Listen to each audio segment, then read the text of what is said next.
અંદર લખ્યું છે એ તસ્માદ અપરમ કિંચન મન શુદ્ધેન વિદ્યતે જન્માંતરે ભવેત પુણ્યમ તદા ભાગવતમ લભેત.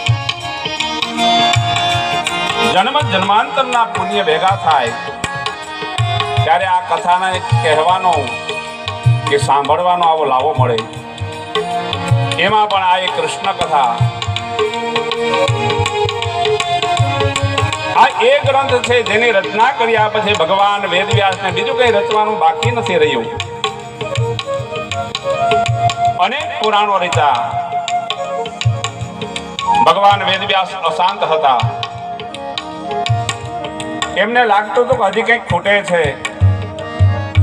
નારદજીના કહેવાથી એમણે આ ગ્રંથની રચના કરી.